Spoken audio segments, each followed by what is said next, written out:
이 디아스포라를 살아가는 방법은 자기의 문화적 아이덴티티를 유지하는 겁니다. 유대인들이 나라가 없는 상태에서 자기의 종교와 언어를 유지를 하죠. 유대인들이. 그래서 물론 언어는 이제 아슈케나지는 이제 그 독일어나 이런 데 영향을 많이 받았고, 세파딕은 또 저 북아프리카나 스페인어 영향을 많이 받았죠. 이 유대가 두 갈래로 찢겨가거든요. 하나는 동구 쪽으로 찢겨가고 하나는 북아프리카 거쳐서 스페인까지 찢겨가고. 그러나 아무튼 그걸 지켜줬단 말이에요. 그 종교와 문화가. 그래서 우남 이승만의 하와이 교민운동, 이게 아주 모범적인 디아스포라 운동 모델이에요. 그래서 우남 이승만의 그 전략을 디아스포라 전략이라고 부릅니다. 아는 분들은. 자, 디아스포라는 거 한마디로 나라가 없이 다 찢겨져서 방랑하는 상태야. 그럼 지금 대한민국이 세계 10위권 안에 들어가 있고, 북한이 해방돼서 좀 더 남북이 잘 교류를 하면 두 개 합치게 되면 독일을 능가한다라고 골드만삭스 같은 데가 다 얘기를 하고 있는데, 우리 한국인은 미국이 지배하는, 열강이 지배하는 제국주의 질서 속에서 전 세계에 칼갈이 찢겨서 살고 있습니다 라고 울부짖고 있는 거예요. 이 논문 제목 자체가. 코리안 디아스포라 사회, 이거 전남대 세계 한상문화재단 연구원이 쓰신 거야.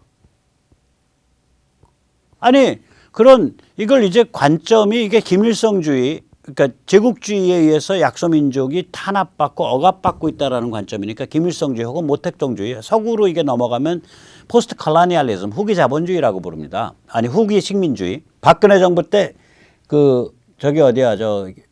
교육문화수석한 한양대 김상률, 그 한양대 커넥션에 김상률이 이 후기 식민주의 가지고서 좌빨 노름하면서 교수해 먹은 사람이에요.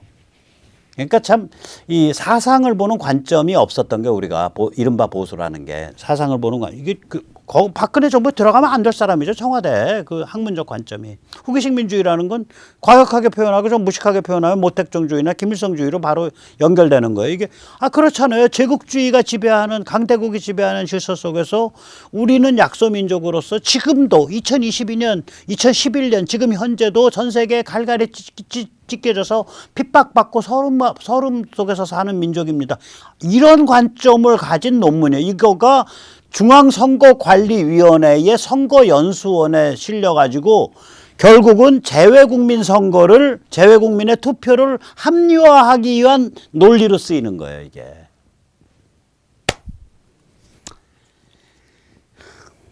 참 한심합니다. 자, 이래서 아까도 말씀드렸잖아요. 이명박은 뭐 낫냐? 이명박이 누구야? 윤희상 기념사업재단의 이사였잖아. 그 평양 들락날락하고 김일성 하고 엉뚱한 짓 한 양반. 독일의 제독 음악가라고 떠받드는 양반. 그 기념사업회였어요. 보수 총리라는 이홍구 총리가 기념사업회 이사장하고 윤희상에. 그래서 이른바 소위 보수, 소위 우파라는 게 지금까지 어떤 존재들이냐. 겉으로는 우남 이승만 사진 팔아먹고 박정희 사진 팔아먹어요. 뒤로는 그룹을 짜가지고 지들 그룹끼리 밀고 땡기고 뒷다리 잡아 땡기고 누르고 성장기회 없애버리고 이 짓 하고 있는 게 이른바 소위 보수, 소위 우파의 민낯이에요. 이게 이제 요번에 서울교육감 선거에서 그냥 드러나고 있어요, 이게. 저는 그렇게 해석을 하고 있습니다. 이주호, MB 때 아주 새파란 나이 40대의 교육부 장관을 아주 오랫동안 했죠. MB 정부 내내 했죠. 이주호의 이상 야릇한 행보라고요. 제가 계속 말씀드리지만. 이주호가 원래는 원로회의, 이 사람이 왜 원로인지 나는 모르겠어. 원로가 전직 장관이면 다 원로인가? 나이가 저보다 어린데 제가 어디 가서 원로님 그러면 두드러기 나고 탁살 돋죠. 나 원로 아니에요. 저 아는 지금 80대 할아버지는 어르신, 아버님 그럼 화내. 가게 가서. 형님이라고 불러? 오빠라고 불러? 이래. 웃으시면서. 나 어르신 아니야? 나 아버님 아니야? 아무튼 원로회의의 멤버로서 작년 12월에 조전혁, 조영달, 박선영, 최명복, 이대영을 전부 저기 어디야 저 플라자 호텔에 불러가지고 인터뷰한 사람의 심사. 그러다가 심판 보던 사람이 갑자기 호루라기 내팽개치고 우통 홀랑 벗고 선수복 입은 다음에 나 선수다 하고 뛰어든 거예요. 4월 11일 날. 이상하죠. 그리고 이제 우리가 4월 14일, 4월 22일에 차례로 조영달, 박선영을 고소를 했는데 4월 26일, 27일 엊그저께 바로 박선영을 끼고 돌면서 같이 100% 여론조사로 단일화하겠다라고 발표를 했어. 5월 초에. 그럼 이제 여론조사 100% 가면 박선영이 돼요. 이주호보다 박선영이 훨씬 더 저거 있으니까 그 인지도가 있으니까. 그러면 자기가 불쏘시개 하겠다는 거 아니야? 그럼 뭐하러 나온 거야? 심판 보다가 호루라기 내팽개치고 선수로 뛴다고 나오는 척해서 보름 만에 박선영 불쏘시개로 딱 앞에 가서 꿇어 엎드려. 그래놓고 이제 박선영 띄워놓고 나서는 우리 아름다운 단일화를 이뤘습니다. 제가 박선영 후보의 선대 본부장을 맡겠습니다. 이러고서 이제 튀어다닐 기세예요. 이게 웃기는 거죠. 전직 장관 현직 분탕 종자죠. 저런 사람은 장관 저거 뺏어야 돼. 연금 있으면은. 그런데 이 박선영이라는 인물 자체가 완전히 이고 아집 5기의 완주 행진을 지금 벌일 기세거든요. 이 사람은 참 재밌는 게 우리가 굉장히 심각한 그 항목으로 고소를 너댓 개 항목에 걸리는 고소를 했는데 그 고소 항목에 대해서는 조목조목 반박을 해서 우리를 맞고소를 해야 될 거 아니에요. 자기 결백하면. 그걸 안 해. 그게 만약에 대충 맞으면은 야 이거 심각하니까 나 주저앉아야겠구나. 주저앉아야 될 거 아니에요. 그것도 안 해. 아무것도 아무 일도 없었는데 태연하게 아지보기에 완주 행진을 하시고 계셔 이 양반이. 이 양반 완주하면은 3등 역적되죠. 3등이에요. 3등. 거기다가 이제 꼬이면은 공직선거법도 뭐 명예훼손, 허위사실 명예훼손, 허위사실 업무집행방해 이렇게 이건 유죄가 될 가능성이 있어요. 이게 옵션으로. 그리고 이게 이제 조금 이따 말씀드린 조전혁 진영의 강점 때문에 10중 8구 10% 미만 쫄딱 패가 망신한다고요.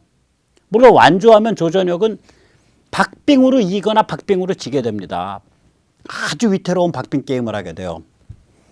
그러면 조전혁의 근데 박선영은 무조건 3등 역적이야. 저 완주하게 되면. 왜 조전혁이 세요 지금. 왜 세냐. 5가지가 있어요. 제가 6, 7가지 있는데 나머지는 좀 말을 아끼는 게 좋을 것 같아서 안 해요. 5가지만 꼽아드릴게요. 공개적으로 얘기하시는 거. 그래서 일단 캠프가 돌아가요. 이 캠프가요. 인구 1000만급의 광역 캠프는요. 우르르 몰려다녀서는 안 돼요. 예를 들어서 뭐 직능 조직, 그러니까 분야별 조직, 지역 조직, 조직이 2개. 그 다음에 뭐 홍보 하나, 기획 하나, 그 다음에 행정 지원 하나, 유세 하나, 뭐 종합 상황실 하나 이렇게 해서 한 6, 7개의 분야마다 전문가들이 박히고 그 전문가들이 자기들끼리 팀워크가 맞아야 돼. 팀워크. 한 8명, 10명이. 이게 참 힘들어요. 정치판에 있는 전문가들이 팀워크 맞추기가 어렵습니다. 전부 눈도장 찍어서 출세하는 그런 인생을 살아와서 한 분야의 전문가가 다른 분야의 전문가들이랑 팀워크 맞추기가 참 어려워요. 정치판이. 이게 조캠프가 어느 정도 돼 있는 것 같아요. 제가 이렇게 눈치를 보면. 두 번째로 28만 3천 신청인 3만 7천 휴대폰 인증 투표인이 민초 기반을 갖고 있는데 지금 다시 캠프의 시스템 보면 박선영 캠프 제가 아는 범위는 저거 없어요. 그냥 혼자 떠 있다고 박선영이. 민초 기반 없는 정도가 아니라 3만 7천 휴대폰 인증 투표인의 예를 들어볼게요. 이 사람들 관점에서는 박선영 후보에서 뺨을 맞은 거예요. 박선영 후보 본인의 표현으로 그 투표 프로세스는 폭력과 불법과 부정에 의해서 물들은 도저히 인정할 수 없는 아주 지저분한 프로세스였다라고 저희를 허위 비방했잖아요. 그럼 이 3만 7천 평은 범죄인이거나 범죄적 행위를 적극적으로 한 자이거나 범죄적 행위에 소극적으로 참여한 종범이거나 혹은 범죄적 행위를 방관하고 외면하고 그냥 방치해 놓은 소극적 범죄인이거나 어떤 경우든 범죄인이에요. 그러니까 3만 7천 명이 열받죠. 그 3만 7천 명을 배출시킨 28만 3천 명도 열받죠. 그래서 지금 무슨 증상이 있냐면 제가 이 세뇌 탈출이나 이런 거 잘 정리해가지고 그 세모풀 뉴스레터라 그래서 지금 계속 박선영 후보나 이주호 후보를 아주 날카롭고 아주 사납게 비판하는 그 문자 메시지를 뭐 하루에도 4만 통씩 이렇게 내보내고 있는데 저희 그 회원이니까 상관없거든요. 회원인데 뉴스레터 회원인데 세모풀이 이제 선거 참여하셨던 분들. 아니 근데 문제가 뭐냐? 야 나 보기 싫어. 나한테 보내지 마라는 분이 축적돼 있는 게 수십 명 단위, 100명이 안 돼요. 투표 이후로 따지면. 그 얘기는 뭐냐? 박선영 후보한테 7천 명이 투표를 했는데 야, 왜 내가 지지하는 후보 맨날 비방하는 거 보내? 나 안 받을게. 라는 사람이 한 20, 30명밖에 안 나온 거예요. 다 돌렸다는 소리야, 마음을. 혹은 뭐 내가 조전혁은 안 찍지만 박선영 정말 문제 좀 있네. 이렇게 마음을 돌렸다는 소리예요, 이게. 그래서 제가 민초에서 확 쳐져요. 그 다음에 캐릭터가 이제 저분이 저렇게 이제 그 뭐라 그럴까, 이 이고가 강하다 보니까 이 캐릭터가 게임이 안 되는 거라. 그 다음에 이제 이제 네 번째가 뭐냐, 멘탈이에요. 박 후보는 지금 저희 쪽 고소 지금 계속 수사기관에 이첩돼 갖고 지금 진행되고 있거든요. 그리고 아마 저 문제도 제기됐잖아요. 2018 보수 단일 후보. 그 단일 맞냐? 2018년 선관위에서 단일자 쓰지 말라 그랬는데 어떻게 2018 보수 단일 후보, 2018년에 보수 단일 후보였다라고 주장할 수 있냐? 그래가지고 그게 지금 문제가 제기되고 있어요. 그럼 이런 문제들이 계속 제기되니까 이 멘탈이 편안하지 못하다고요. 냉정하지 힘들다고 이게. 그런 문제가 있어요. 그 다음에 이 고소가 계속 작동을 하니까 이게 자 생각을 해보세요. 자 저희 같은 고소 항목이 있어. 낙선 운동을 하면 선거법 위반이에요. 근데 예를 들어서 박선영이 유세를 하고 있는데 가서 섰어. 뭔가를 혹은 외쳐. 뭐냐면 박 후보 찍고 싶은데 심각한 고소 걸려 있는 걸로 알고 있습니다. 해명하십시오. 명쾌하게 해명하십시오. 내일까지 맞고소하십시오. 아니면 박 후보가 그걸 인정하는 걸로 해석할 수밖에 없습니다. 해명해야 저희 유권자에 대한 예의 아닙니까? 이러고서 외치면은 유세가 되겠냐고, 유세가. 이거 낙선운동 아니거든요. 나 당신 찍고 싶은데 당신한테 흉악한 고소항목이 걸려있다. 근데 당신이 아직 그거 명확하게 해명 안 했다. 내 알 권리 충족해달라, 유권자로서. 당신이 그걸 명확하게 해명을 해라. 지금 아무 해명 없거든요. 아니, 세상에 상대방을 불법 폭력 부정이라고 입만 뻥끗하면 한 달을 쥐어 팬 사람이 그걸 가지고 고소를 해놨는데 해명이 없어? 이게 말이 됩니까? 자, 사정이 이런데 이주호는 박선영 불쏘시개 하겠다고 그 치마폭 속으로 그냥 납작해서 딱 엎드린 거예요. 거기 아무 신경 안 써요. 그러면 야, 이게 이주호 살신성인이네. 박선영이 완주하면 저거 3등 역적 되는데 조전혁이 박빙으로 이기든지 박빙으로 지면서 이주호는 그럼 3등 역적을 만들어냈다라는 영구 낙인이 찍히는데 왜 저 짓을 하고 있지? 전직 장관식이라는 사람이 이해가 안 되는 거예요. 이해가. 그래서 여기서 발상을 확 바꿔야 돼요. 오세훈, 조전혁 그리고 오조 콤비가 뜨는 것에 대해서 야, 쟤들한테 성장 기회 주면 안 돼. 쟤들 눌러 밟아야 돼. 라는 아까의 그 빌어먹을 놈의 국힘계 내부의 그 움직임이 있다. 그 흑막 세력이 있다. 뒷다리 잡기 근성. 견제 심리. 오조 콤비 뜨면 저거 대한민국에서 제일 강력한 권력 혹은 인플루언스 축 중에 하나가 되거든요. 윤석열 정부를 뒷받침할 수 있는. 그러면 오조 콤비의 특징이 뭐냐면 표를 만드는 집단들이잖아요. 여기가. 있는 권력 기반을 뭐 이야기를 잘 털어가지고 잘 속여서 도려먹는 게 아니라 밖에 나가서 새 기반을 닦고 있는 상태잖아요. 그러니까 가장 강력한 윤석열 그 파트너가 될 수 있다고, 그 버팀목이 될 수 있다고, 오조 콤비가. 저런 거 만들어지면 안 돼. 저거 죽여 하고서 움직이는 흑막 그룹이 있는 거예요. 그래서 이주호는 이거 이사장 알던 모르던 그 흑막 그룹의 하수인 역할을 결과적으로는 하고 있는 거 아닌가. 이런 의심이 들 수밖에 없는 거예요. 참고로 그 흑막 그룹의 오너는 경북 출신의 모 씨입니다. 자, 모 씨 똑바로 들으세요. 오늘은 여기 경북 출신의 모 씨예요. 이제 며칠 지나면 내가 경북 출신의 알파벳 이니셜 넣어서 예를 들어서 뭐 경북 출신의 ZC 이렇게 부를 거예요. 그리고 증거 수집해서 증인 쓸 사람 수집해 갖고 바로 그 다음엔 저기 5월 초부터 5월 5일까지 이 상황이 수집이 안 되면 5월 7, 8일 뭐 이렇게 넘어가면 그때 뭐 얼굴 그동안 증거 수집해서 그 다음엔 당신 이름을 직격으로 거론할 거라고. 저 흑막그룹의 오너. 당신이 수습하세요, 이거. 당신이 뒤에서 움직였다라고 저희는 보고 있어요. 여러 증거도 있고 증언 써줄 사람들도 있고. 그리고 당신이 이 문제 말고 다른 데서 문제 일으킨 것 같다라는 얘기도 지금 많이 나오고 있고 조만간에 불거질 수도 있어. 당신이 수습하세요. 우리는 당신이 수습할 수 있다고 봐요. 이주호 씨가 당신 말을 들을 거라고 우리는 봐요. 이주호 씨가 당신한테 어떤 종류의 충성 맹세를 했는지 안 했는지 몰라. 그리고 당신의 계산은 오조 콤비가 등장하는 걸 막겠다는 계산일 거라고 보고 있어요. 결과로 증명하세요. 그게 아니라면. 당신한테 이 문제 수습할 능력이 있다는 거 아니까 당신이 결과로 증명하시라고. 그러면 결국 이게 다 친이계 애들인데. 아니 넓게 보면 오세훈, 조전혁도 친이계 아니에요. 그래서 조전혁 그 후보랑 2016년 이후로 별로 그렇게 냉랭했어요, 관계가.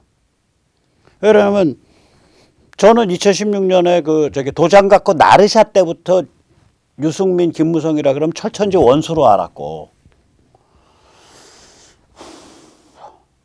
특히 이제 전희경 뭐 이런 것도 다 그랬고, 그다음에 이제 저기 2016년 말에 탄핵 정국 들어갈 때부터 눈이 뒤집혀가지고 저는 뛰었는데 지난 몇 년을. 그러면 당연히 냉랭하죠. 그러면 이게 조전혁 후보나 오세훈 후보나 오세훈 시장이나 다 이게 친이계인데 이 친이계 내부에서 저 흑막 세력이 있다고요. 또 다른 그룹으로. 그 친이계 망신은 이주호나 혹은 이주호가 뭐 직접 아는지 모르는지 직접 말 듣고 있는지 아는지 모르지만 저 흑막 세력이 결국은 친이계 망신은 다 시키고 있는 거죠. 한심합니다. 윤석열 당선인 고생 좀 하시겠어요, 윤석열 대통령. 여러분, 윤 대통령은 이제 그 친이계들하고 해서 이제 그 권력을 당선을 잡으셨잖아요. 근데 저 안에 저런 암덩어리들이 들어있으니 고생 좀 하시는 거죠. 내부의 적이 제일 무섭습니다. 자, 더 이상 참을 수 없습니다. 전교조 아웃, 학교를 학교답게.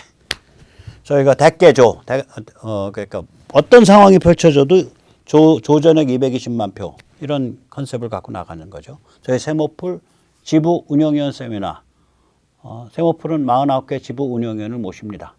세모풀 지부는 서울 국회의원 선거구마다 49개소를 설치하고요.